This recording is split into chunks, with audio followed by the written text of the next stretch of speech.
तो वृत्त रत्नाकर के हम समवृत्त का अध्ययन कर रहे हैं। समवृत्त, समवृत्त मतलब हर एक पाद में लघु गुरु का जो पैटर्न है सभी पादों में समान रहता है। तो अभी तक हमने क्या क्या अध्ययन किए हैं जिसको संक्षेप में देखते हैं उसके बाद।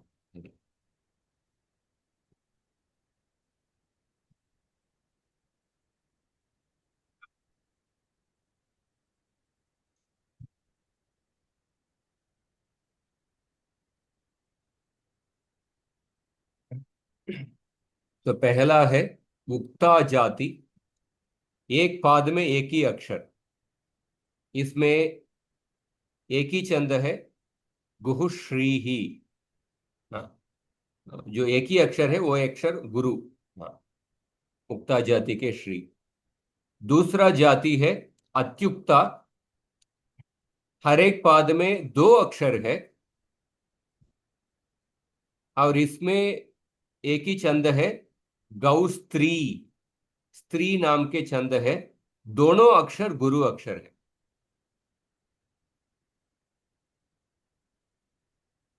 गोपस्त्री भी कृष्णो रे में, ये उदाहरण है। हरे कृष्ण प्रभु जी, स्क्रीन एनलार्ज कर सकते हैं? स्क्रीन है। और तीसरा है मध्या नाम के जाति, इसमें हर एक पाद में तीन अक्षर है। मध्या जाति में दो छंद है, मो नारी। नारी छंद, छंद या वृत्त। हाँ, मो नारी और रो मृगी। मो नारी का उदाहरण, मो नारी मतलब जो तीन अक्षर है वो मगण होगा। मगण। तो गण का डेफिनेशन आपको याद है ना? उस श्लोक को ही बता सकते हैं।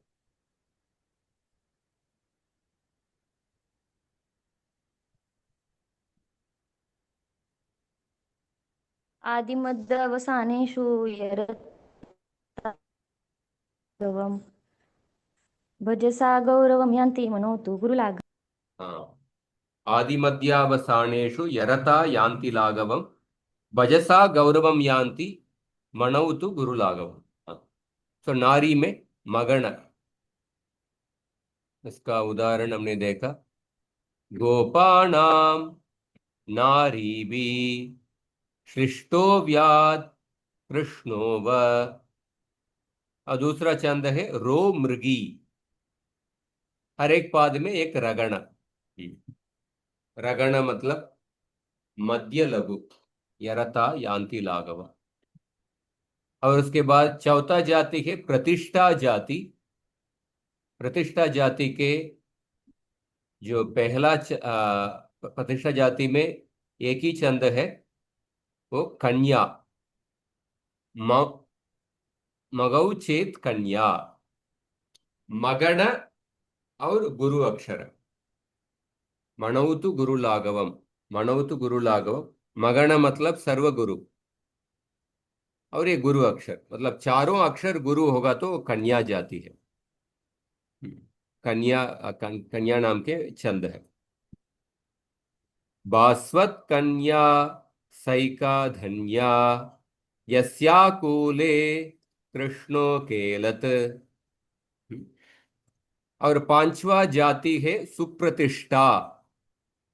सुप्रतिष्ठा, इसमें कितने हैं? इसमें एक ही जात, इसमें एक ही छंद है।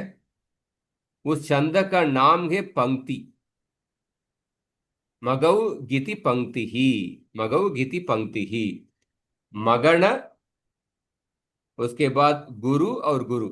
जिन छंदों में एक पाद में पांच अक्षर होते हैं वे सुप्रतिष्ठा जाति के छंद कहलाते हैं।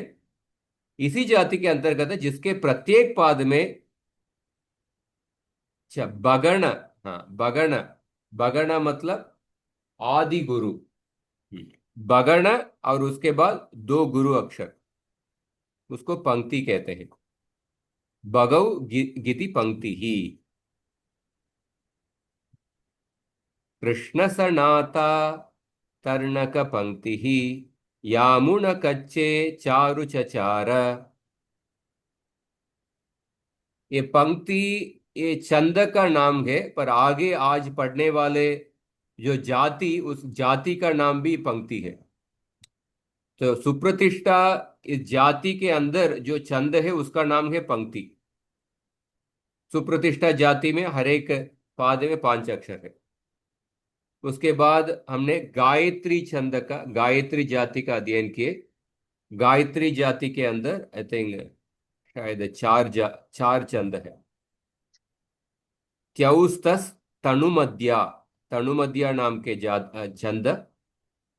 और शशिवदना न्यौ, शशिवदना, तो तनुमध्या में थगण और यगण, थगण और यगण। शशिवदना में नगण और यगण। उसके बाद विद्युल्लेखा मोमह, विद्युल्लेखा मगण और मगण, मगण और मगण मतलब सर्वगुरु। और सौछेद वसुमती, वसुमती छंद में तगण और सगण। तगण मतलब यरता अंत्य लघु है, सगण मतलब बजसा अंत्य गुरु है। ये सब अध्ययन किए हैं। और उष्णिक जाति हर एक पाद में 7 अक्षर है। इसमें पहला छंद है मदलेका, मसौगह मदलेका। मगण, सगण और गुरु, गुरु अक्षर। उसके बाद हाँ, इसमें एक ही छंद है उष्णिक में। उसके बाद अनुष्टुप छंद सबसे प्रसिद्ध छंद है। हर एक पाद में 8 अक्षर है। इसमें पहला छंद है चित्रपद, चित्रपदा। बौगीति चित्रपदा गह। बौ, बगण, बगण और गुरु गुरु। बगण बगण गुरु गुरु। हाँ, इसका कभी हमने देखा। उसके बाद विद्युन्माला, मोमो गोगो विद्युन्माला। मगण मगण और 2 गुरु अक्षर, मतलब सभी गुरु होता है। विद्युन्माला। माणवकम बात्तलगाह, माणवकम नाम के छंद है। इसमें क्या है? बगण, तगण और लघु और गुरु अक्षर। Just revision.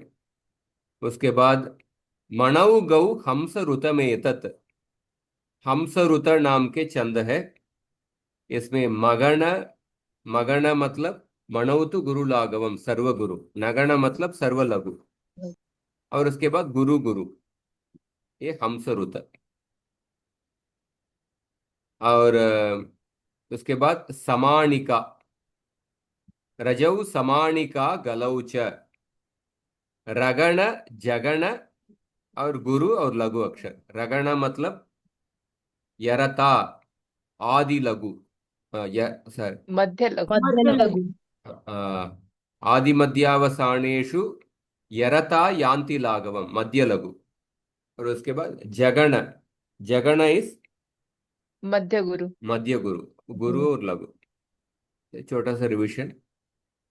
और उसके बाद प्रमाणिका, प्रमाणिका जरऊ लगऊ। हाँ, प्रमाणिका, प्रमाणिका में जगण, रगण और लघु और गुरु। और उसके बाद अनुष्टुप में हम श्लोक, श्लोक नाम के छंद का, उसको भी हमने देखा। उसको, उसका डेफिनेशन किसी को याद है श्लोक में? श्लोक का उसमें पंचम वर्ण जो होगा पाद का वो गुरु होना चाहिए। हाँ। और सिक्स्थ वर्ण लघु होना चाहिए। और सेवेंथ वर्ण द्वितीय पाद और चतुर्थ पाद में गुरु होना चाहिए। वो श- वो जो श्लोक का याद है आपको, श्लोक का? पंचमं लघु सर्वत्र सप्तमं द्विचतुर्थयोः हाँ, गुरुषष्ठं च पादानां चतुर्णां स्याद् स्यादन्। अनुष्टुभिः हाँ, पंचमं लघु सर्वत्र स्यादनुष्टुभिः। सप्तमं द्विचतुर्थयोः गुरुषष्ठं च पादानां चतुर्णां स्यादनुष्टुभिः। ये श्लोक का डेफिनेशन। तो ये हमने देखा। उसके बाद हर एक पाद में 9 अक्षर होगा तो उसको बृहति जाति कहते हैं। हम्म। ये जो इसके पहले जो श्लोक, ये पंचमम लघु सर्वत्र सप्तमम जीत चतुर्थयोः, प्रायः भगवत गीता के सभी श्लोक अनुष्टुप छंद के हैं। ये श्लोक के अनुसार है प्राय, भगवत गीता, रामायण, महाभारत। और उसके बाद हर एक पाद में 9 अक्षर है, बृहति जाति है। उसमें पहला देखा हलमुखी, रान्नसा विह हलमुखी। रगण, नगण और सगण। रगण मतलब यरता यान्ति लाघवम, मध्य मध्य लघु। लघु मध्य लघु नगण, नगण मतलब सर्वलघु सर्वलघु सर्व लघु। सगण, अंत्यगुरु अंत्यगुरु अंत्य गुरु। हाँ, एटलीस्ट आप आई थिंक गणों का अच्छी तरह से याद हो रहा है। उसके बाद हमने देखा भुजग शिशुभृता नवमः। भुजग शिशुभृता, नगण, नगण और मगण। हम्म।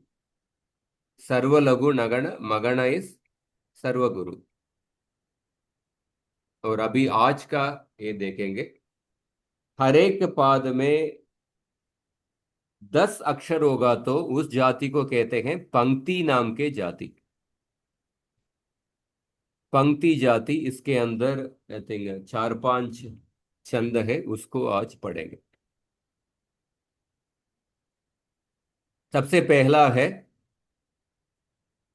शुद्ध विराड। शुद्ध विराट। मसौ जगौ शुद्ध विराडिदम मतम। मसौ जगौ शुद्ध विराडिदम मतम। हाँ। मगण, सगणौ, जगण, गुरु च तत् शुद्ध विराडिदम मतम छंदो विदाम, पादांतेत्र यतिहि। मगण है, सगण है और जगण। मगण मतलब सर्वगुरु, सगण इस अंत्य गुरु, जगण इस मध्य गुरु मध्य गुरु। और आखिरी में एक अक्षर बचा है, वो भी गुरु। मगण, सगण, जगण, गुरु, इसको शुद्ध विराट कहते हैं। इसका एक श्लोक आप अभी देखेंगे।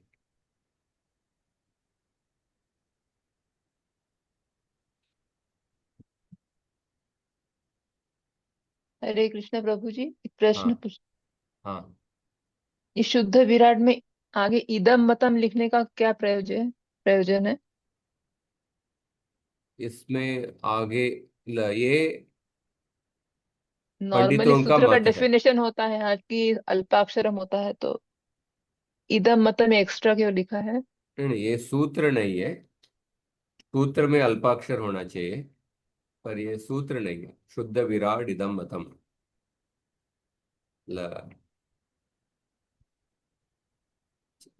छंद शास्त्र को जो जानते हैं उनका मत इस प्रकार है कि शुद्ध विराट का परिभाषा है मगण, जी। सगण, जगण।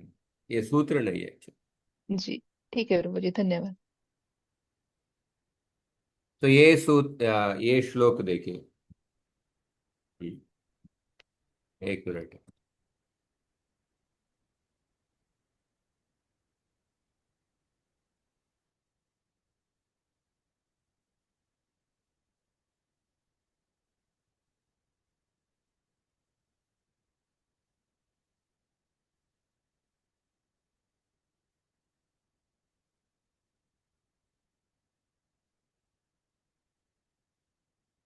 तो मेरे पीछे बोलिए। विश्वं तिष्ठति कुक्षिकोटरे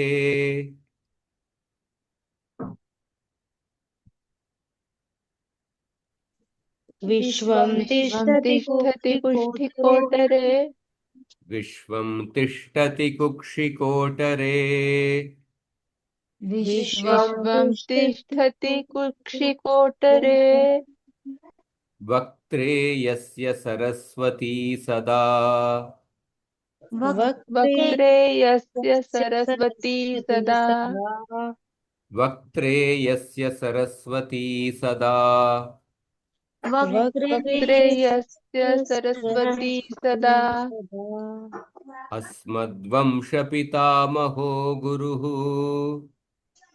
अस्मद्वंशपितामहो गुरुः अस्मद्वंशपितामहो गुरुः अस्मद्वंशपितामहो गुरुः ब्रह्मा शुद्ध विराट पुणातुनः विराट पुणातुनः ब्रह्मा शुद्ध विराट पुणातुनः ब्रह्मा शुद्ध विराट पुनातुनः ब्रह्मा शुद्ध विराट पुणातुनः ब्रह्मा शुद्ध विराट पुनातुनः। तो मैं संपूर्ण श्लोक 2 बार गाता हूं, उसके बाद हर एक अब बोलिए। एक सेकेंड।